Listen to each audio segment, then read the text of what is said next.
MR cable TV news కి స్వాగతం. Bulletin లో ముందుగా హెడ్లైన్స్ చూద్దాం.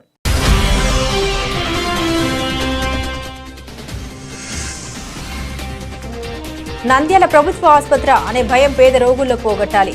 ఎంపీ నిధులతో ఆసుపత్రిలో మౌలిక వసతులు కల్పిస్తా బైరెడ్డి శబరి.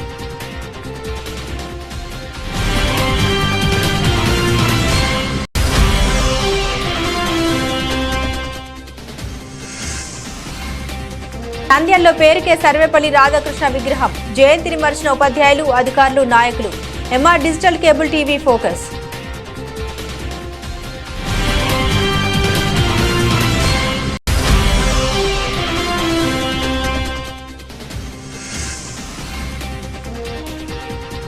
నంద్యాల కోదండ రామాలయంలో శ్రీ వినాయక స్వామి మహాస్వరూపాల విగ్రహ ఏర్పాటు.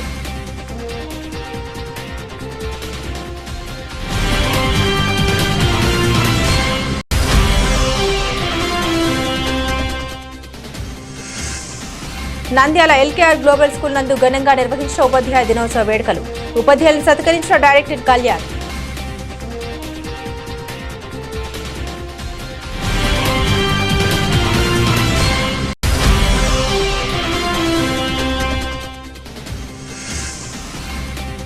నంద్యాలలో గంజాయి అక్రమంగా రవాణా చేస్తున్న నిందితుల్ని అరెస్ట్, రిమాండ్ తరలింపు. సిఐ సుధాకర్ రెడ్డి.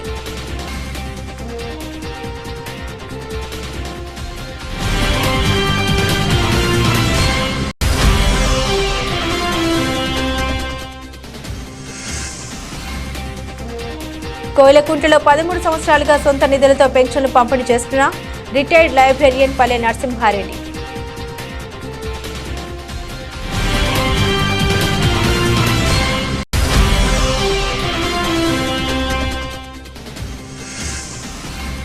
విజయవాడలో వరద రావడానికి మాజీ సీఎం జగన్ కారణమని బుడమనేరకు గన్లు పడ్డా అధికారంలో ఉన్నప్పుడు పట్టించుకోలేదని ఫైర్ అయ్యారు మంత్రి ఫరూక్.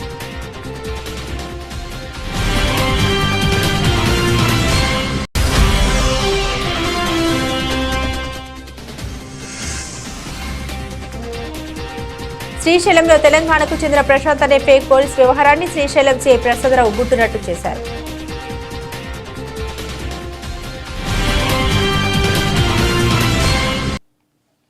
నంద్యాల ప్రభుత్వ ఆసుపత్రి అభివృద్ధి సలహా కమిటీ సమావేశం జిల్లా కలెక్టర్ జి రాజకుమారి అధ్యక్షతన జరిగింది. రాష్ట్ర న్యాయశాఖ, మైనార్టీ వెల్ఫేర్ శాఖ మంత్రి NMD Farooq, MP doctor Byreddy Shabari, ఆసుపత్రి అభివృద్ధి సలహా కమిటీ సభ్యులు, వైద్యులు పాల్గొన్న ఈ సమావేశంలో ఎంపీ డాక్టర్ బైరెడ్డి శబరి ఆసుపత్రిలో కొందరు వైద్యుల నిర్లక్ష్యం, నిర్వాహకంపై ఆగ్రహం, అసహనం వ్యక్తం చేశారు. వైద్యులు దేవుడితో సమానమని, ఎక్కువ మంది నిరుపేదల వైద్యం కోసం ప్రభుత్వ ఆసుపత్రికి వస్తారని, వారికి మెరుగైన వైద్యం అందకపోతే ఎలా అని ఆమె ప్రశ్నించారు. ప్రభుత్వ ఆసుపత్రిలో రోగులకు వైద్యం అందించిన తర్వాత మందులు కూడా ఉచితంగా అందించాలని ఆదేశాలు ఉన్నా కొందరు డాక్టర్లు సిటీ స్కాన్ మందులు బయటకు రాయడం ఏంటని ఎంపీ శబరి నిలదీశారు. గత వైసీపీ పాలనలో నంద్యాల ప్రభుత్వ ఆసుపత్రిలో పేదలకు వైద్యం కరువైందని, ఆనాటి సీఎం జగన్మోహన్ రెడ్డి నంద్యాలకు వచ్చినప్పుడు నంద్యాల ప్రభుత్వ ఆసుపత్రికి సిటీ స్కాన్, ఎంఆర్ఐ, బెడ్ స్కాన్లు మంజూరు చేస్తారని హామీ ఇచ్చి గాలికి వదిలేశారని ఎంపీ శబరి విమర్శించారు. గత వైసీపీ ప్రజాప్రతినిధులు ఆసుపత్రిలో తమ వారికి ఆదాయం వచ్చే పనులు చేసి పేద రోగులకు మంచి వైద్యం అందించలేకపోయారని విమర్శించారు. సులభ్ కాంప్లెక్స్ మధ్యలో ఆగిపోవడం వల్ల రోగులు, వారి బంధువులు ఆసుపత్రికి వచ్చి ఎన్నో కష్టాలు పడుతున్నారని, వాటి నిర్మాణం త్వరగా పూర్తి అయ్యేలా చూడాలని కోరారు. మురుగునీటి నిల్వ, పిచ్చి మొక్కలు, పందులు, దోమలకు అవసరంగా అపరిశుభ్రతకు నిలయంగా నంద్యాల జిల్లా స్థాయి ఆసుపత్రి ఉండడం బాధ వేస్తోందని, వెంటనే సమస్య పరిష్కారం చేయాలని, మంచి వాతావరణం ఆసుపత్రి ఆవరణంలో ఉండేలా చర్యలు తీసుకోవాలని, తక్షణమే తాగునీటి వసతి, శాశ్వత నీటి వసతి ప్రభుత్వ ఆసుపత్రికి కల్పించేందుకు మంత్రి ఎన్ఎండి ఫరూక్ జిల్లా కలెక్టర్ ద్వారా చేస్తామని ఎంపీ శబరి తెలిపారు.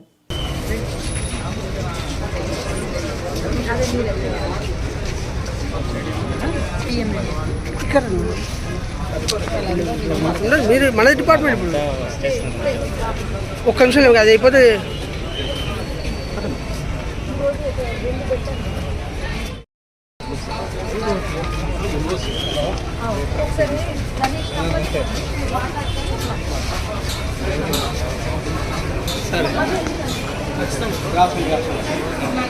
ఇక్కడ ఇన్సిడెంట్ వాళ్ళు మా అవుటర్స్ ఉంటారు.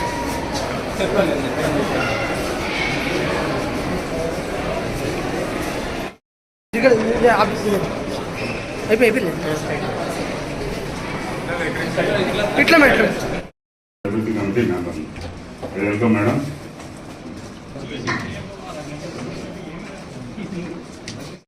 requested for the airline sheet of the receipt and expenditure include HDS funds మనకి హాస్పిటల్ హ్యాండ్ ఆఫ్ చేసుకున్న నుంచి ఇంతవరకు కూడా బ్యాలెన్స్ షీట్ వేసి అన్నాడు.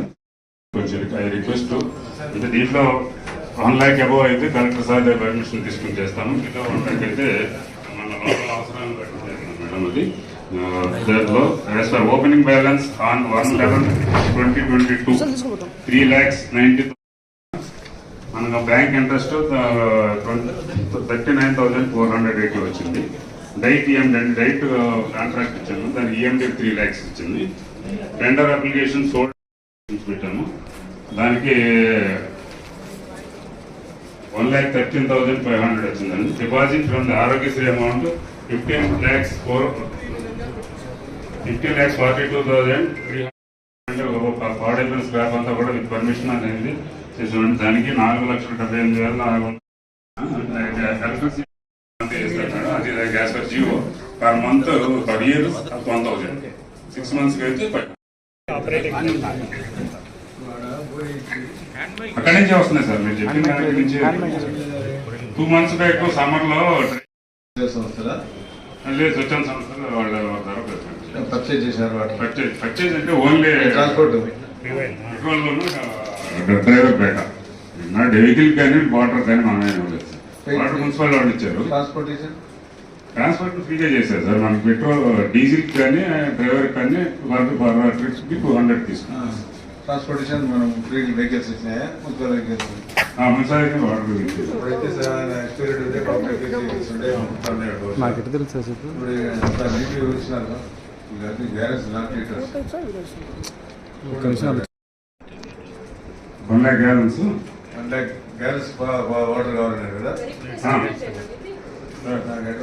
ఈ 1 lakh gallons అంటే litres sir. 1 lakh litres sir. తీసుకో లీటర్స్ 1 lakh లీటర్స్. దానికోసమే ఇప్పుడు అమృత స్కీమ్ నుంచి మన మున్సిపాలిటీ అడిగాం మేడం. అడిగితే వాళ్ళు వచ్చి ఎస్టిమేషన్ వేశారు. ఎస్టిమేషన్ వేసిన దాన్ని కూడా పెట్టాము ఎజెండాలో. ఎస్టిమేషన్ ఇవ్వలేదు మనకి మున్సిపల్ కార్పొరేషన్ నుంచి. అంటే యాక్చువల్గా అనుకున్నది ఏంటంటే మేడం, అది మనకు కాలేజీ హాస్పిటల్ అక్కడికి వెళ్ళిపోద్ది కాబట్టి అక్కడ ఆల్రెడీ అమృత పెట్టారు కొందరు. అక్కడికి వెళ్ళిపోతాం కదా, ఇక్కడికి అవసరం లేదనుకున్నాం. ఎంత డ్రై పొజిషన్ వస్తుందని మేము ఎక్స్పెక్ట్ చేయాలి. ఎక్కడ సార్ అక్కడ ఏం లేదు సార్. అక్కడ అది 1 lakh అంటే 40 lakhs ఒకటి 40,000 ఒకటి 30,000 ఒకటి ఇప్పుడు కట్టాం సార్. 40,000 litres sir. అక్కడ 40,000 ఇప్పుడు టెంపరీకి వచ్చేసి మనకు మెడికల్ కాలేజ్ అక్కడ రన్ అవుతుంది కాబట్టి 40,000 లీటర్స్ ఆల్రెడీ కట్టాం సార్ మనం ఒకటి సంపు. ఇప్పుడు మున్సిపాలిటీ నుంచి 30,000 లీటర్స్ వస్తాం సార్. ఇప్పుడు మెడికల్ కాలేజ్ వరకు, మెడికల్ కాలేజ్కి ప్లస్ గర్ల్స్ హాస్టల్కు 2 బోర్లు ఉంటాయి సార్. అక్కడ సపరేట్ దానికి గర్ల్స్ హాస్టల్ కూడా 20,000 లీటర్స్ సంపు పెట్టాం సార్. అక్కడ నుంచి ఇప్పుడు వాళ్ళ అమ్యూనిటీస్కి అయితే సరిపోతాను సార్ కంపల్సరీ. అక్కడ హాస్టల్ కూడా లేదు. హాస్టల్ గర్ల్స్ హాస్టల్ ఉంది సార్. మన ప్రీవియస్ ఎఫ్టీసీ అవును సార్, ఫస్ట్ ఇయర్ సార్.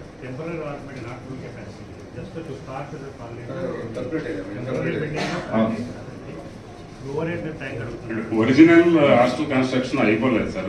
మనం చూసేస్తాం ఇది ఓల్డ్ ఇంత ముందున్న అగ్రికల్చరల్ బిల్డింగ్స్ లోనే అది పాలిటెక్నిక్ హాస్టల్ ఉండేది వాళ్ళు సార్. ఇప్పుడు ఈ రోజు మన Nandyal government general hospital HDS సమావేశం నిర్వహించడం జరిగింది. గౌరవ మంత్రివర్యులు గారు, అలాగే గౌరవ ఎంపీ గారు, హెచ్డిఎస్ కమిటీ సభ్యులందరూ కూడా హాజరయ్యారు. ఇప్పుడు ఉన్న వసతుల్ని, మన హాస్పిటల్లో ఉన్న వసతుల్ని ఏ విధంగా మరింత స్ట్రెంథెన్ చేయాలి, అలాగే ఇమ్మీడియట్ రిక్వైర్మెంట్ మనకు water per day 1 lakh litres water utilization ఉంది కాబట్టి ఫర్దర్ సపోర్ట్ ఏ విధంగా ఇవ్వాలి, ఎక్విప్మెంట్ సపోర్ట్, అలాగే కొంత మనకి స్టాఫ్ షార్టేజ్ కూడా ఉంది.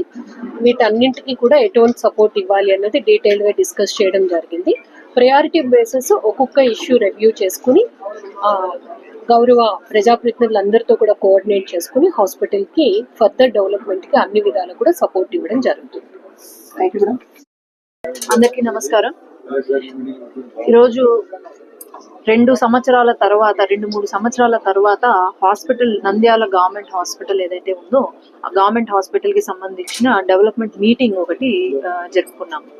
మనకు ఏంటంటే తెలుగుదేశం పార్టీ హాస్పిటల్కి సంబంధించిన డెవలప్మెంట్ మీటింగ్ ఒకటి జరుపుకున్నాం. మనకు ఏంటంటే తెలుగుదేశం పార్టీ హయాంలో 10 బెడ్ల ఉన్న ఒక చిన్న ఆసుపత్రిని ఈరోజు 100 బెడ్లు చేశారు అంటే అది తెలుగుదేశం పార్టీ హయాంలోనే జరిగింది.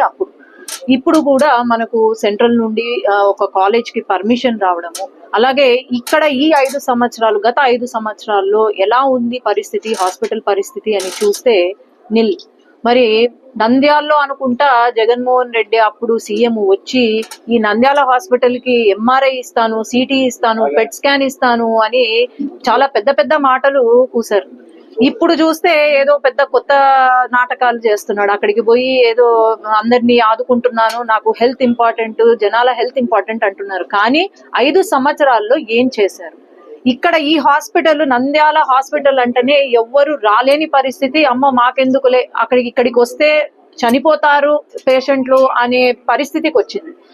కాబట్టి ఇక్కడ ఒక డాక్టర్ గా నేను ఎంపీ అయినా ఫస్ట్ నేను ప్రొఫెషనల్లీ ఐఎమ్ డాక్టర్ కాబట్టి ఖచ్చితంగా ఫారూక్ గారి ఆధ్వర్యంలో కలెక్టర్ గారు ఉన్నారు, అందరము కలిసి ఈ హాస్పిటల్ డెవలప్మెంట్ మనము ఫస్ట్ ప్రయారిటీ ఇచ్చి ఖచ్చితంగా ఫండ్స్ తీసుకొచ్చి, అట్లాగే కాలేజ్ వస్తుంది, కాలేజ్ కి కూడా ఫండ్స్ తీసుకొచ్చి మనము ఇక్కడ ఉన్న హాస్పిటల్ ని అభివృద్ధి చేయాలని మాకు first priority. And MP LADS కూడా ఏం అవసరం అయితే అది ఖచ్చితంగా నేను ఇవాళ ఈ రోజు శాంక్షన్ చేసి ఈ ఫస్ట్ టాప్ 1 గా చేయాలి. అలాగే మన నంద్యాలలో క్యాన్సర్ పేషెంట్స్, క్యాన్సర్ వ్యాధులు చాలా ఎక్కువగా ఉన్నాయి కాబట్టి ఇన్ ఫ్యూచర్ క్యాన్సర్ హాస్పిటల్ కూడా ముఖ్యమంత్రి గారితో మాట్లాడి కలెక్టర్ గారితో డిస్కస్ చేసి ఒక క్యాన్సర్ హాస్పిటల్, అలాగే పెట్ స్కాన్ ఇక్కడ ఎంతో అవసరం ఉంది. ఒక పెట్ స్కాన్ చేసుకోవాలి అంటే దాదాపు 40,000 బయట. కానీ అదే కనుక ఇక్కడ మనకు ఒక పెట్ స్కాన్ ఉంది అంటే అసలు ఎక్కడికి పోవాల్సిన అవసరం లేదు. ఖచ్చితంగా క్యాన్సర్ ఇన్స్టిట్యూట్ అనేది ఇక్కడ మొదలు పెడితే మన నంద్యాల ప్రజలకు కూడా మేలు జరుగుతుందని నేను ఇవి అన్ని కూడా మనసులో పెట్టుకొని ముందుకు వెళ్తామని నేను తెలియజేస్తున్నాను. వృత్తిరీత్యా, వ్యక్తిత్వ రీత్యా, సంస్కార రీత్యా సర్వేపల్లి మహోన్నతులు పువ్వు పుట్టగానే పరిమళిస్తుందన్నట్లు చిన్నతనం నుండి అసాధారణ ప్రజ్ఞా పాఠవాలను ప్రదర్శించిన డాక్టర్ సర్వేపల్లి స్వశక్తితో ఉన్నత శిఖరాలకు ఎదిగి పలువురికి మార్గదర్శకంగా తన వృత్తి ధర్మానికి మకుటంగా వెలిగారు. గురువులకే గురువుగా, ఉపాధ్యాయ వృత్తికి ఆదర్శంగా నిలిచిన ఆయన ఉమ్మడి మద్రాస్ రాష్ట్రంలోని ఓ తెలుగు కుటుంబంలో జన్మించారు. విద్యార్థికి ఉపాధ్యాయుడికి మధ్య సంబంధం ఎలా ఉండాలో విడమర్చి చెప్పారు ఆచార్య రాధాకృష్ణ. కానీ అలాంటి మహానుభావుడు నాయకుడు జయంతిని మరిచారు. నంద్యాల పట్టణంలో మాత్రం సర్వేపల్లి రాధాకృష్ణ జయంతి కానీ విగ్రహానికి మాత్రం అధికారులు, నాయకులు, ఉపాధ్యాయులు ఎవరు కూడా విగ్రహానికి పూలమాలలు వేసి జయంతి వేడుకలు నిర్వహిస్తామని ఆలోచన ఏ ఒక్కరికి రాలేదు. వివరాలకు వెళ్తే నంద్యాల పట్టణంలోని స్థానిక టీచర్స్ కాలనీలో అక్కడ ఎక్కువ మంది టీచర్స్ ఉండడంతో టీచర్స్ కాలనీ అని పేరు నామకరణం చేస్తూ అక్కడి సర్వేపల్లి రాధాకృష్ణ పార్క్ ఏర్పాటు చేస్తూ సర్వేపల్లి రాధాకృష్ణ కాంచ విగ్రహాన్ని ఏర్పాటు చేశారు. 2022లో 40 లక్షలతో సర్వేపల్లి రాధాకృష్ణ పార్క్ విగ్రహావిష్కరణ చేశారు. కానీ నంద్యాలలో ఇంత పెద్ద పార్కులో విగ్రహం ఏర్పాటు చేశారు. కానీ అతని జయంతి మాత్రం మర్చిపోయారు. కనీసం మున్సిపాలిటీ ఆధ్వర్యంలో ఏర్పాటు చేసిన విగ్రహానికి కనీసం మున్సిపల్ అధికారులు కూడా కన్నెత్తి చూడకపోవడం చాలా బాధాకరమని పలువురు ఆవేదన వ్యక్తం చేశారు. కనీసం పట్టణంలో నాయకుల విగ్రహాలకు ఇచ్చిన గౌరవం మహానుభావుల విగ్రహాలకు ఎందుకు గౌరవం ఇవ్వడం లేదని విద్యను బోధించే ఉపాధ్యాయులు మర్చిపోతే చాలా బాధాకరమని పలువురు పేర్కొన్నారు.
శ్రీ భగవత్ సేవా సమాజ్ పాలకవర్గం ఎంతో వ్యయ ప్రయాసాల కూర్చి చేపట్టిన ఇంతవరకు ఎవరు చేయని శ్రీ వినాయక స్వామి మహాస్వరూపాలను విగ్రహం ఏర్పాటు చేయడం జరుగుతుందని పేర్కొన్నారు. ఈ సందర్భంగా శ్రీ కోదండ రామాలయంలో ఏర్పాటు చేసిన విలేకరుల సమావేశంలో వినాయకుడి రూపాల విగ్రహ పోస్టర్లను విడుదల చేశారు. ఈ సందర్భంగా వారు మాట్లాడారు.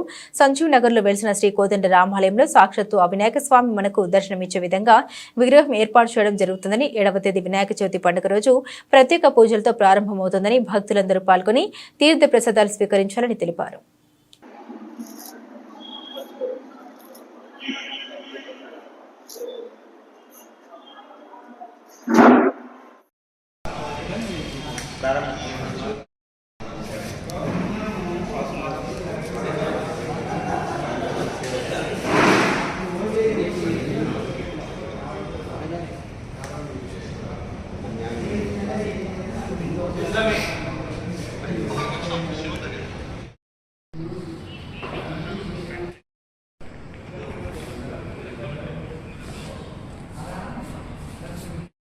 మరియు పరిసర ప్రాంత ప్రజలకి భగవత్ సేవా సమాజ్ వారి ముందస్తు వినాయక చవితి శుభాకాంక్షలు తెలియజేస్తూ భగవత్ సేవా సమాజ్ వారి ఆధ్వర్యంలో నిర్వహించబడుతున్న సంజీవనగిరిలో రామాలయం నందు గత 12 సంవత్సరములుగా వినాయక చవితి మహా ఉత్సవాలు అత్యంత వైభవంగా జరుగుతున్నవి.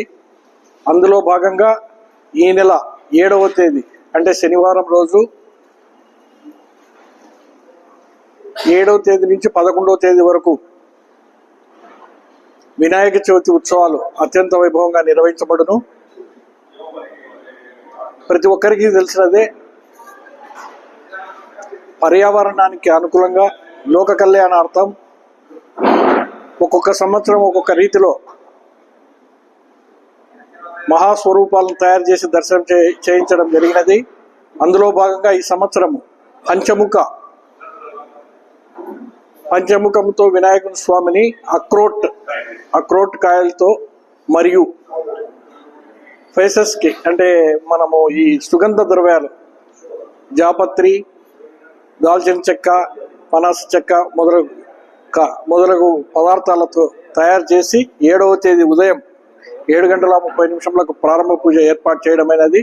కావున నంద్యాల మరియు పరిసర ప్రాంత ప్రజలు ప్రతి ఒక్కరూ ఈ 5 రోజుల్లో మీకు అవకాశం ఉన్న రోజు వచ్చి స్వామిని దర్శించి ఆ స్వామి అనుగ్రహం పొందగలరు. సదా మీ సేవలో భగవత్ సేవా సమాజ్. నంద్యాల మరియు పరిసర ప్రాంత ప్రజలకు శ్రీ భగవత్ సేవా సమాజ్ పాలక వర్గ వారి ముందస్తు శ్రీ వినాయక చవితి శుభాకాంక్షలు. మీకందరికీ తెలిసిన విషయమే, మహానగరాలకే పరిమితమైన మహాస్వరూపాలను మన నంద్యాల ప్రజలకు, చుట్టుపక్కల ప్రాంత ప్రజలందరికీ చేరువ చేయాలని, లోక కళ్యాణార్థం ఈ యొక్క స్వామిని మహాస్వరూపునిగా తీర్చిదిద్దాలనే ఆకాంక్షతో నారికేల గణపతితో 2012వ సంవత్సరంలో ప్రారంభించిన ఈ మహాప్రస్థానం మా పాలకవర్గానికి ఒక సవాలుగా, అంటే ఎవరు ఎక్కడా చేయని విధంగా చేయాలి, ప్రప్రథమంగా మనమే చేయాలి, అది కూడా పర్యావరణానికి అనుకూలంగా ఉండాలి అనే ఉద్దేశంతో ఏ సంవత్సరానికి ఆ సంవత్సరము ఒక కొత్త కాన్సెప్ట్తో మీ ముందుకు తీసుకొస్తున్న విషయం మీ అందరికీ తెలిసిన విషయమే. ఈ సంవత్సరం అంటే ఈ 2024వ సంవత్సరం 12వ మహాస్వరూపంగా స్వామివారు మనందరినీ అనుగ్రహించబోతున్నారు. ఈ యొక్క 12వ మహాస్వరూపం ఈసారి శ్రీ పంచముఖ బృహచ్చద మహాగణపతి స్వరూపంగా వస్తున్నారు. బృహచ్చద అనేది సంస్కృత పదము. అంటే అక్రూట్, వాల్నట్స్ ఉంటుంది కదా, ఆ వాల్నట్స్తో మేము బాడీ అంతా అక్రూట్తో మేము స్వామివారిని తయారు చేపిస్తా ఉన్నాము. అదేవిధంగా పంచముఖుడిగా అంటే స్వామి ఈ సంవత్సరము ఒక బుద్ధిని, ఒక ఆరోగ్యాన్ని, ఒక ఏకాగ్రతను, ఒక శక్తిని, ఒక యుక్తిని, అందరికీ ప్రసాదించాలని చెప్పని ఒక పంచముఖుడిగా స్వామివారు మనకు అనుగ్రహించబోతున్నారు. ఆ పంచముఖుడు కూడా జాపత్రి, దాల్చిన చెక్క, అనాస పువ్వు, రాతి పువ్వు, అలాగే మరాఠీ మొగ్గ, ఈ రకమైన ద్రవ్యాలతో పంచముఖుడిగా స్వామివారు అందరినీ అనుగ్రహించబోతున్నారు. మీ అందరికీ తెలుసు ఎంతో వ్యయ ప్రయాసాలతో, అంతే ఈ వాల్నట్ అనుకోండి, జాపత్రి అనుకోండి, ఎంతో వ్యయం. స్వామివారికి ఆ యొక్క ద్రవ్యాలని ఒక్కొక్కటిగా పేరుస్తూ ఎంతో స్కిల్డ్తో మేము చేపిస్తున్న ఈ యొక్క మహాస్వరూపాన్ని ఎవరు ఎప్పుడు ఎక్కడ చేయని విధంగా ఈ సంవత్సరము బృహచ్చద గణపతిగా స్వామివారు కొలువవుతున్నారు. కాబట్టి నంద్యాల మరియు పరిసర ప్రాంత ప్రజలు ఈ 5 రోజులకు, అంటే 5వ రోజు 11వ తేదీ కూడా ఈ మహాస్వరూపానికి నిమజ్జనం ఉండదు. కాబట్టి ఆ రోజంతా కూడా భక్తులకు దర్శనార్థమై ఉంటారు. ఆ సాంప్రదాయ రీతిలో ఉన్న మట్టి విగ్రహానికి అర్చనలు జరుగుతాయి. దాని తర్వాత మేము ఆ ఒక చిన్న మట్టి విగ్రహాన్ని మేము నిమజ్జనం చేస్తాము. కాబట్టి మహాస్వరూపాలను మేము ప్రదర్శిస్తా ఉన్నాము. అదేవిధంగా భక్తాగ్రేసరులందరూ మీ సహాయ సహకారాలు మాకు అందించి ఈ యొక్క మహాగణపతిని దర్శించి స్వామివారి అనుగ్రహం పొందగలరు. జై శ్రీరామ్. శ్రీ భగవత్ సేవా సమాజ్ తరపున ముందస్తు అందరికీ వినాయక చవితి శుభాకాంక్షలు తెలియజేస్తున్నాము. మన అందరికీ తెలిసిన విషయమే, ఏ కార్యక్రమం చేపట్టాలన్నా ముందుగా ఆదిదేవుడైన శ్రీ మహాగణపతి పూజ చేయాలి. మహాగణపతి పూజ లేకుండా ఏ కార్యక్రమం కూడా మనం నిర్వహించబడదు. కాబట్టి అటువంటి ప్రప్రదమైన శ్రీ వినాయక చవితి పూజ అనగా ఈ వినాయక చవితి పండగ భాద్రపద మాస శుక్ల చవితి మొదలగు భాద్రపద మాస శుద్ధ అష్టమి వరకు అనగా 7/9/2024 నుంచి 11/9/2024 వరకు శ్రీ భగవత్ సేవా సమాజ్ ప్రాంగణంలో ఈ గణేశ ఉత్సవంలో ఎంతో ఘనంగా నిర్వహించదలుచున్నాము. కావున భక్తజనులందరూ ఈ కార్యక్రమంలో పాల్గొని ఉదయం 9 గంటల నుంచి మధ్యాహ్నం 1 గంట వరకు మరియు సాయంత్రం 5 గంటల నుంచి రాత్రి 9 గంటల వరకు ఆలయము తెరిచే ఉండను.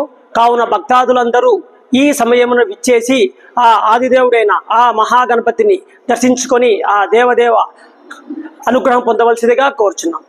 ఎల్కేఆర్ గ్లోబల్ స్కూల్ నందు ఘనంగా నిర్వహించిన ఉపాధ్యాయ దినోత్సవం. సెప్టెంబర్ 2024 తారీఖున ఉపాధ్యాయ దినోత్సవం ఎల్కే నగర్ గ్లోబల్ స్కూల్ నందు ఎంతో ఘనంగా నిర్వహించడం జరిగింది. ఈ కార్యక్రమానికి ముఖ్య అతిథిగా విచ్చేసిన పాఠశాల మేనేజింగ్ డైరెక్టర్ కళ్యాణ్ కుమార్ ఈ పర్వదినాన్ని ఉద్దేశించి మాట్లాడారు. ఉపాధ్యాయ వృత్తి యొక్క విశిష్టతను మరియు విద్యార్థులను గొప్ప విద్యావంతులుగా, నాయకులుగా, శాస్త్రవేత్తలుగా తయారు చేయగల గొప్పతనం యొక్క ఉపాధ్యాయులకు మాత్రమే సాధ్యమవుతుందని తెలియజేశారు. అలాగే ప్రిన్సిపల్ కోటి నాగేశ్వరరావు మాట్లాడారు. విద్యార్థులకు ఒక మంచి భవిష్యత్తును ఇవ్వాలన్నా, ఒక సమాజాన్ని నిర్మించాలన్నా ఉపాధ్యాయులకే సాధ్యమవుతుందని తెలియజేశారు. ఈ సందర్భంగా విద్యార్థులందరూ తమ ఆటపాటలతో ఎంతగానో ఆకట్టుకున్నారు. ఈ కార్యక్రమంలో ఉత్తమ ఉపాధ్యాయులకు ప్రోత్సాహక పత్రాలు ఇవ్వడం జరిగింది. ఈ కార్యక్రమంలో వైస్ ప్రిన్సిపల్ నిర్మలాదేవి, ఏవో రమణ, ఉపాధ్యాయులు మరియు విద్యార్థులు పాల్గొన్నారు.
Sir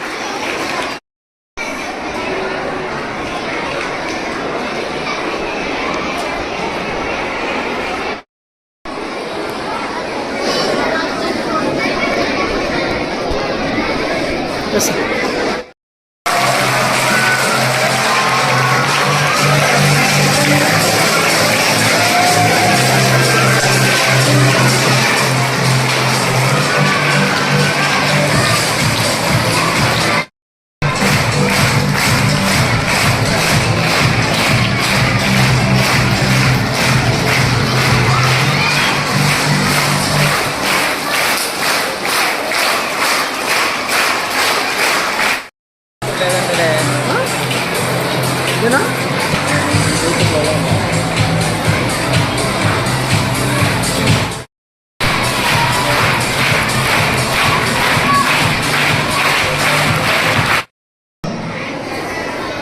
louder.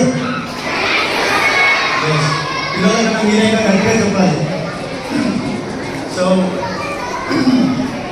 So September 6th, every year we celebrate Teachers Day in India and also in Nandyal Global School.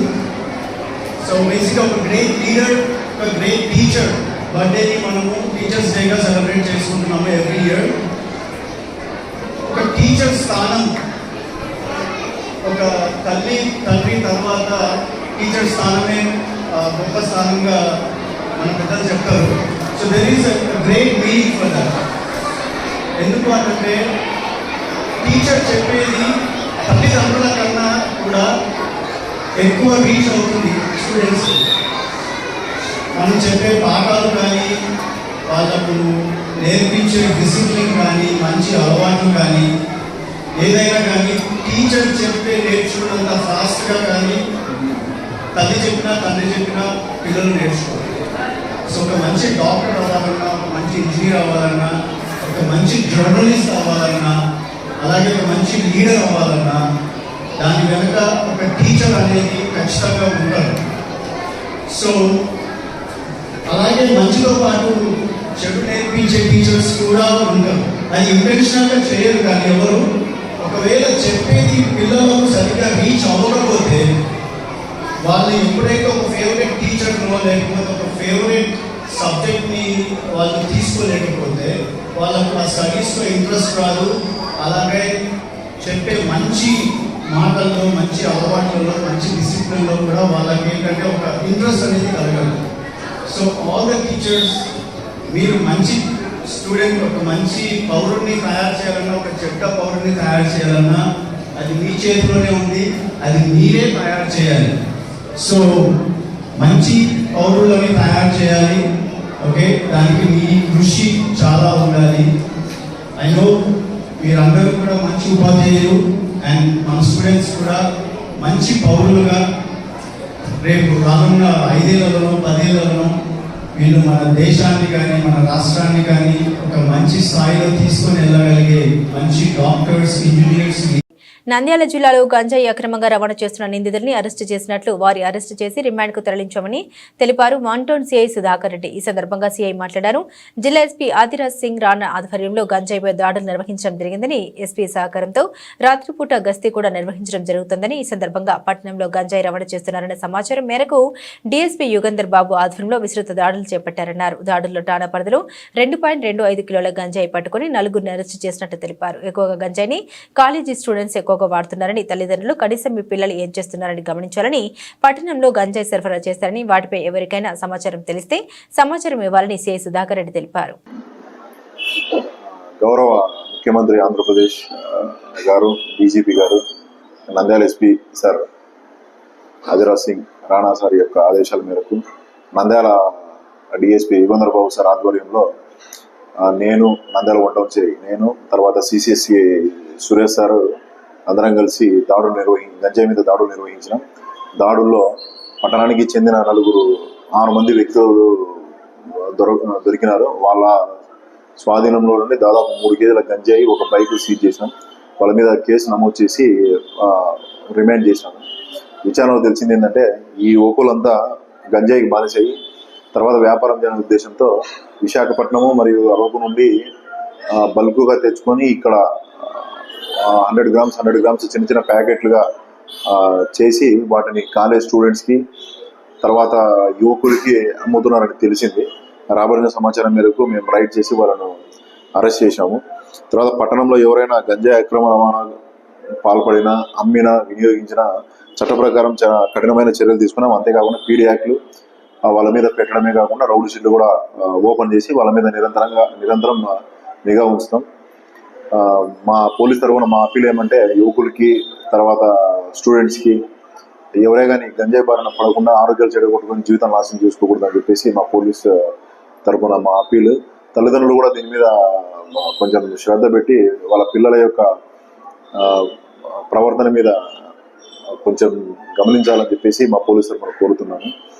ఈ గంజాయి కాకుండా సోషల్ ఈవిల్స్ అయినటువంటి గ్యాంబ్లింగ్, మట్కా, ఐడియా ర్యాక్ ఇలాంటి సమాచారం ఎవరికైనా తెలిస్తే మాకు తెలియజేయాలని కోరుతున్నాము. అట్లా తెలియజేసిన వారి యొక్క వివరాలు గోప్యంగా ఉంచుతాం.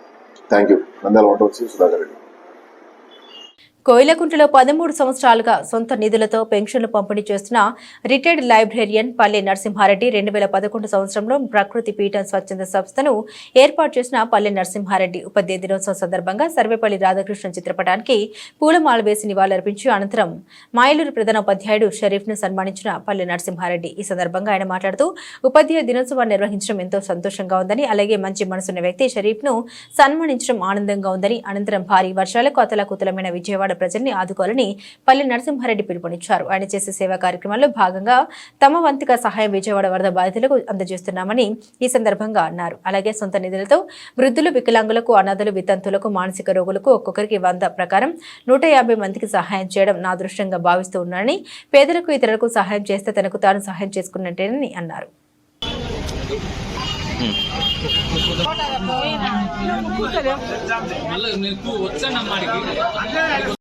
కొంచెం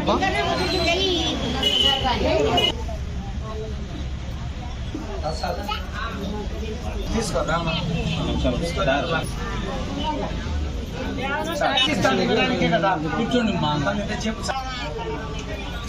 చాలా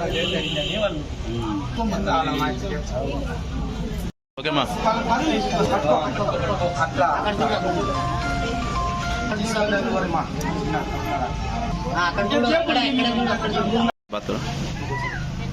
అందరికీ నమస్కారం అమ్మా. ముఖ్యంగా ఈరోజు పల్లె నరసింహారెడ్డి సార్ గారు, నేను ఆయన అభిమానిని న్యాయంగా అయితే ఫస్ట్ నుంచి సార్ అంటే నేను ఎప్పుడు ఈ మిమ్మల్ని ఫోటోలో చూస్తున్నాను, ఫేస్బుక్లో చూస్తున్నాను, కానీ ఈరోజు ఇంతమందిని చూడడం నిజంగా ఇంతమందికి చేయడం చాలా అదృష్టవంతుడు సార్. లెక్కకు అందరికీ ఆదర్శప్రాయణీయుడైన ఈ విధంగా డబ్బులు ఉండే వాళ్ళు చాలామంది ఉన్నారు, కానీ ఖర్చు పెట్టే వాళ్ళు 10 మందికి సేవ చేస్తామనే వాళ్ళు చాలా తక్కువ. సారు మంచి స్వచ్ఛంద సేవకుడైన. మరి ఈరోజు గురు పూజోత్సవం అంటే మా టీచర్స్ డే ఈరోజు ఇప్పుడే మా స్కూల్లో కూడా మేము జరిపొచ్చినాము. సార్ రావాల్సిందే, సార్ రావాల్సిందే అంటే అక్కడ జరిపి మేము ఇక్కడ రావడం జరిగింది. మీకు అందరూ తెలుసు, ఈరోజు మనం ఫస్ట్ నుంచి గురువులకు ఎంతో స్థానం ఉంది మన దేశంలో. సాంప్రదాయబద్ధంగా గురు బ్రహ్మ, గురు విష్ణు, గురుదేవ మహేశ్వర, గురు సాక్షాత్ పరబ్రహ్మ అని మనం మాతారం. ఈరోజు మన గౌరవనీయులు పెద్దలు మరి స్వర్గీయ సర్వేపల్లి రాధాకృష్ణన్ గారి జయంతి శుభ సందర్భంగా వారు మనకు చేసిన సేవ వినలేనిది. మనకు మొట్టమొదటి రాష్ట్రపతిగా, 2వ రాష్ట్రపతిగా ఉండడం, మరి వారు ఉపాధ్యాయునిగా ఉంటూ రాష్ట్రపతి కావడము, మరి ఆయన జయంతిని కంటిన్యూగా నా పుట్టినరోజున ఉపాధ్యాయ దినోత్సవంగా చేయమని చెప్పడం ఎంతో గొప్పతనం. మరి వారి యొక్క ఆశయాన్ని మన ప్రభుత్వం వెంటనే శిరసావధిస్తే వెంటనే మన పుట్టినరోజును జయంతిగా ఈరోజు వరకు కూడా చేస్తున్నాము. ఇందు మూలంగా ఈరోజు సర్వేపల్లి రాధాకృష్ణన్ గారి జయంతి శుభ సందర్భంగా మన ఉపాధ్యాయులు షరీఫ్ సార్ను మాయలూరు హెడ్ మాస్టర్ గారిని మరి ఈ శుభ సందర్భంగా సన్మానం చేయడం, ప్రకృతి పీఠం నుంచి చేయడం చాలా ఆనందంగా ఉంది. కోరిక ఏంటంటే నేను నా వంతుగా నేను కొంత సాయం చేయగలను. మరి ఆంధ్రప్రదేశ్ రాష్ట్రం 5 కోట్ల ప్రజలు ఉన్నారు. ప్రతి ఒక్కరూ 5 రూపాయలు ఫోన్పే కొట్టడం వల్ల దాదాపుగా 25 కోట్లు వస్తుంది. 5 రూపాయలు కొట్టినా 25 కోట్లు వస్తుంది. మరి దయచేసి ప్రతి ఒక్కరూ మన రాష్ట్ర ప్రజల, తెలుగు ప్రజలందరికీ కూడా నేను తెలియజేయమనగా ఒకరి కోసం ఒకరు మనము ముందుండాలి, ఇది చేయాలి, దీన్ని ఆదుకోవాలి ప్రతి ఒక్కరు ఈ విపత్తును మరి జయించాలి అంటే మరి మనమంతా కూడా ప్రతి ఒక్కరం కూడా మరి సహాయ సహకారాలు అందించాలి. నేను ఈరోజు చెప్తున్నాను, నేను పేదలకు మరి లేని వారికి ఇవ్వడం అంటే నాకు నేను ఇచ్చుకున్నట్లే. విజయవాడలో వరద రావడానికి మాజీ సీఎం జగన్ కారణమని బుడమనేరుకు గండ్లు పడిన అధికారంలో ఉన్నప్పుడు పట్టించుకోలేదని ఫైర్ అయ్యారు మంత్రి ఫారూక్. జగన్ పిచ్చివాడు మంచివాడు అర్థం కావడం లేదన్నారు. బాధితులను ఆదుకోవడానికి సీఎం చంద్రబాబు కంటికి కునుకు లేకుండా తిరుగుతుంటే జగన్ 2 గంటలు పర్యటించి రాజకీయం చేయడం దారుణమన్నారు. జగన్ కు తెలివి రాదని జీవితంలో మారడన్నారు ఆయన. అతని గురించి ఎంత తక్కువ మాట్లాడితే అంత మంచిదన్నారు. సీఎం చంద్రబాబు వల్లే మళ్లీ విజయవాడ తేరుకుంటుందని, కానీ మరో ముప్పు ఉందని సమాచారం ఆందోళన కలిగిస్తూ ఉందన్నారు. వరద బాధితులకు నెల జీతాన్ని విరాళంగా ప్రకటించారు మంత్రి ఫారూక్. అంత వాటర్ ఆ ప్రాజెక్టు నుంచి బయటికి పోలే సముద్రంలోకి మొదటిసారి. దాంతోపాటు విజయవాడ ప్రజలందరినీ తలకిందులు చేసేసి చాలా నష్టం జరిగింది. నష్టాన్ని బెరీజ్ వేసుకోలేము. మానవ దృక్పథంతో అందరూ కూడా సాయం చేయాల్సిందే. ఇంత దారుణమైన సంఘటన మేము 2009లో కర్నూలు చూసాం. కర్నూలు అంటే చిన్నది కాబట్టి కనబడేది, ఇది పెద్ద సిటీ కాబట్టి విజయవాడలో చాలా ఏరియాలన్నీ నీటి మునిగిపోయిన నీళ్ళు. దాదాపు 4 రోజులు 3 రోజులు 4 రోజులు తిండి తిప్పలు లేకుండా అల్లాడిపోయినారు. కనీసం వాటర్ కూడా దొరకలేదు. ఇళ్ళలో ఒంటి మీద గుడ్డలతో బయటికి వచ్చారు. ఇళ్ళలో సామాన్లు గీమాలు అన్నీ వదిలేసినారు. ఆస్తి నష్టం చాలా జరిగింది. ఆస్తి నష్టాన్ని కూడా మనం వేరే అంతా లెక్క వేసుకుంటే ఇంకా చాలా దారుణమైన పరిస్థితి. కాబట్టి రాత్రింబగలు ముఖ్యమంత్రి గారు రాత్రింబగలు పాపం ఆయన 2 గంటలు కూడా పడుకోకుండా ఆయన సేవ చేయడం జరుగుతూ ఉంది. ఆయన అంత యాక్టివ్ ఉన్నారు కాబట్టి ఇప్పుడు అధికారులు కూడా ఇంత తొందరగా 3-4 రోజుల్లో దీన్ని ఒక స్వరూపాన్ని తీసుకురావడం జరిగింది. నీళ్ళు కూడా బాగా డిశ్చార్జ్ అయిపోయినాయి. కొన్ని ఏరియాల్లో భోజనాలు అందరినీ వచ్చేట కూడా నీళ్లు, భోజనం, మంచి చెడ్డ పాలు, కూరగాయలు ఏమేమి కావాలో వాళ్ళకి కావాల్సినవి ఉన్నాయి. కానీ వండుకోలేని పరిస్థితి కాబట్టి మనం ప్రభుత్వం వండి పెడతాం. రోజు 3-4 లక్షల మందికి ప్రభుత్వం తరఫున వండి పెట్టడం కాకుండా ప్రైవేట్ వాళ్ళు కూడా స్వచ్ఛతా సేవా సంస్థలు, NGOs, తర్వాత వాంటర్లు ఎవరి ఏరియాలో వాళ్ళు కూడా వండి పెడతా ఉన్నారు. చాలా పెద్ద ఎత్తున రోజుకు 6-7 లక్షల మందికి భోజనం పెడతారంటే చిన్న విషయం కాదు, చాలా పెద్ద విషయం. నేను ముఖ్యమంత్రి గారు, మరి మంత్రులు, టీము, అధికారులు, మీడియా, ఎలక్ట్రానిక్ మీడియా అని బాగా హైలైట్ చేసి బాగా చూపిస్తూ ఉన్నారు.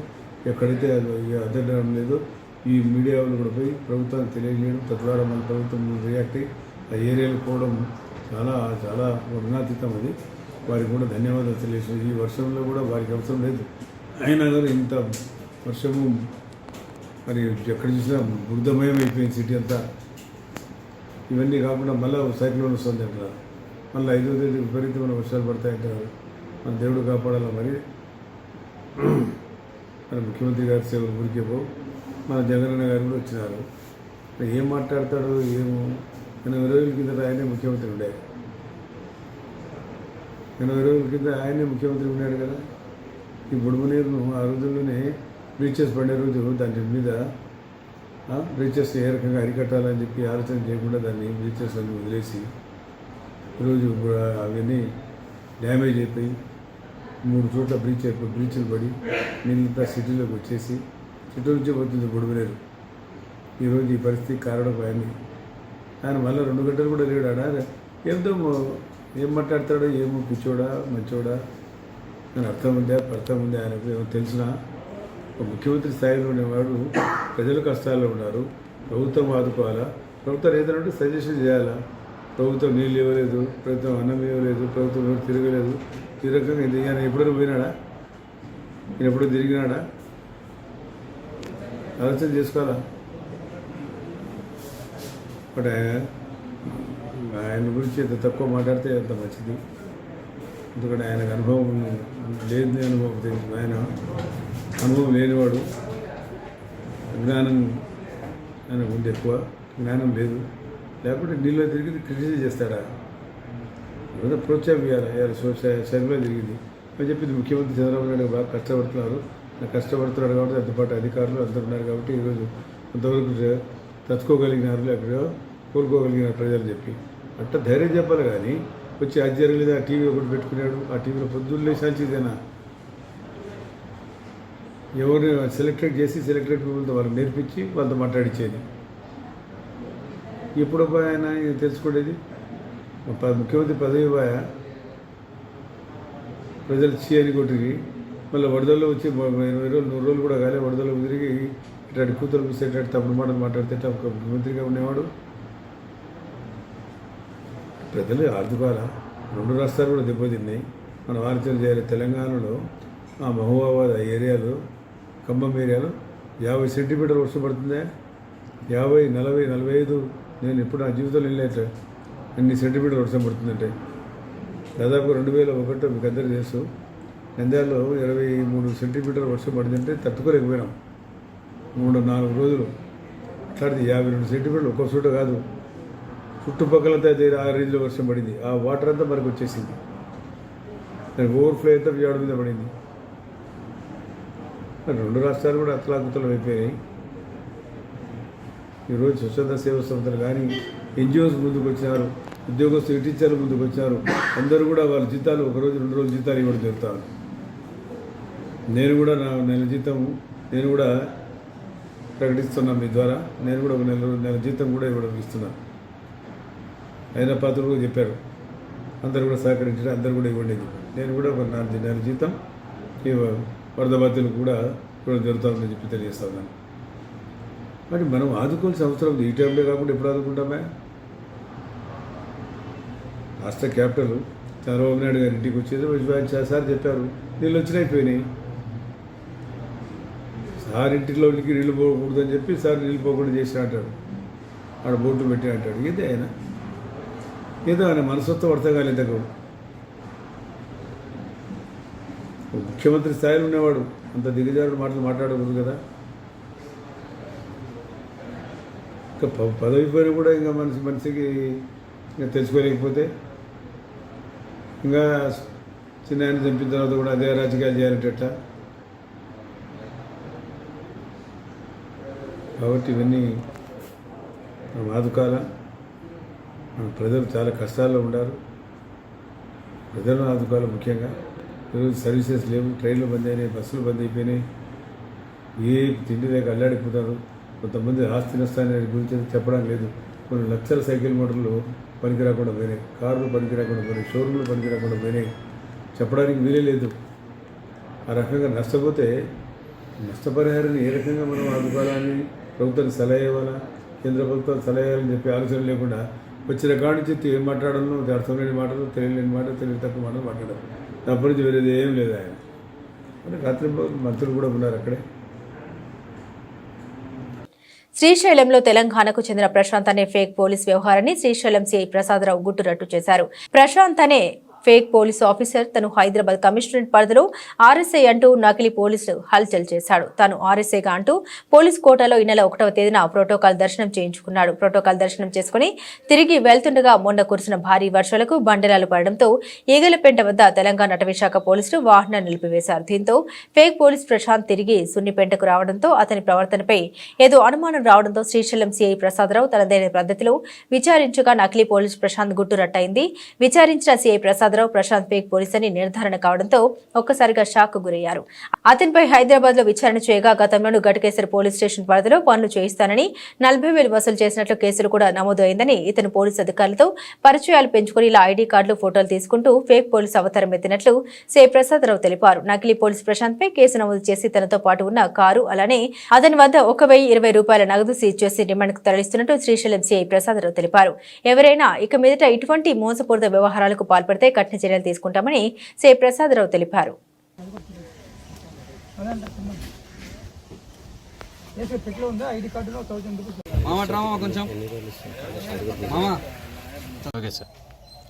ఈ నెల 1వ తేదీ అనగా సెప్టెంబర్ 1వ తేదీన మధ్యాహ్నం 12 గంటలప్పుడు తెలంగాణ రాష్ట్రము వరంగల్కు చెందిన కుసుమ ప్రశాంత్ అనే అతను మా దగ్గరికి వచ్చి నేను సైబరాబాద్ కమిషనరేట్లో ఆర్ఎస్ఐగా పనిచేస్తున్నాను, నాకు విఐపి దర్శనం కావాలి, అదేవిధంగా పోలీస్ గెస్ట్ హౌస్లో ప్రోటోకాల్ రూమ్ కావాలని చెప్పి అడగడం జరిగింది.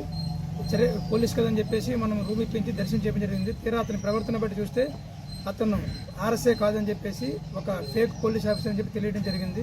అదేవిధంగా అతని గురించి ఎంక్వైరీ చేయడం చేస్తే ఇంతకుముందు కూడా ఇతను ఇదే విధంగా నేను ఆర్ఎస్ఐ అని చెప్పేసి పోలీస్ స్టేషన్లో మధ్యస్థం చేస్తానని చెప్పేసి గట్కేశ్వర్ పోలీస్ స్టేషన్ లిమిట్స్లో ఒక వ్యక్తి దగ్గర 40,000 ఫోన్పే కూడా చేసుకున్నాడు. అదేవిధంగా ఇతను చదువుకునేటప్పుడు ప్రిపేర్ అవుతూ కొంతమంది పోలీసు ఆఫీసర్స్ ఫోటోలు పెట్టుకొని అదేవిధంగా పోలీస్ ఆఫీసర్తో పరిచయాలు పెంచుకుంటూ నేను ఆర్ఎస్ఐగా పనిచేస్తానని చెప్పి అందరినీ జనాలు బెదిరించి దందా చేస్తున్నాడు.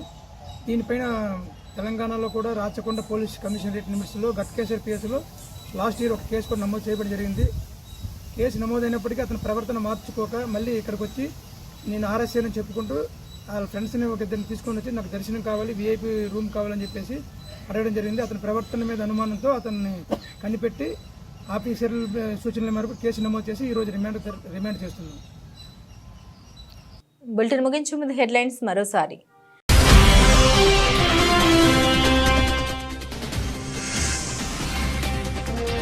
నంద్యాల ప్రభుత్వ ఆసుపత్రి అనే భయం పేద రోగుల్లో పోగొట్టాలి. ఎంపీ నిధులతో ఆసుపత్రిలో మౌలిక వసతులు కల్పిస్తా బైరెడ్డి శబరి.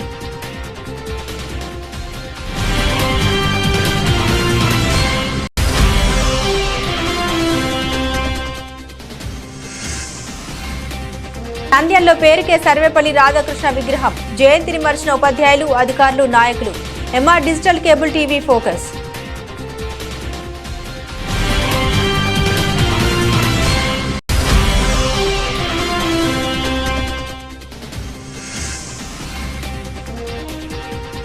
నంద్యాల కోదండ రామాలయంలో శ్రీ వినాయక స్వామి మహాస్వరూపాల విగ్రహ ఏర్పాటు.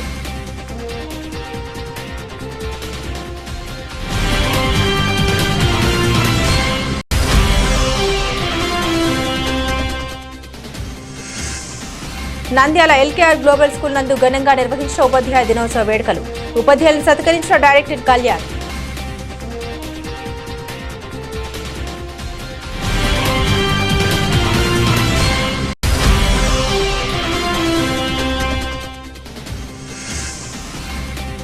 నంద్యాలలో గంజాయి అక్రమంగా రవాణా చేస్తున్న నిందితుల్ని అరెస్ట్, రిమాండ్ తరలింపు. సిఐ సుధాకర్ రెడ్డి.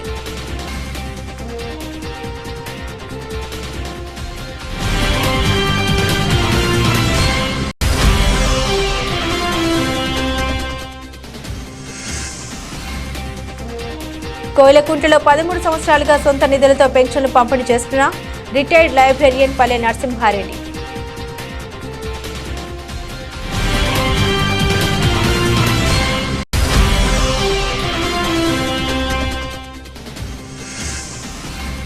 విజయవాడలో వరద రావడానికి మాజీ సీఎం జగన్ కారణమని బుడమనేరకు గండ్లు పడ్డా అధికారంలో ఉన్నప్పుడు పట్టించుకోలేదని ఫైర్ అయ్యారు మంత్రి ఫారూక్.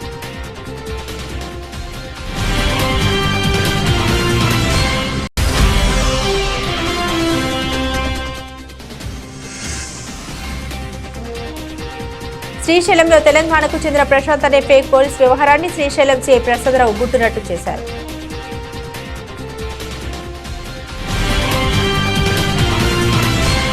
ఇవి బులెటిన్ అప్డేట్స్. మరిన్ని అప్డేట్స్ కోసం చూస్తూనే ఉండండి ఎంఆర్ కేబుల్ టీవీ న్యూస్.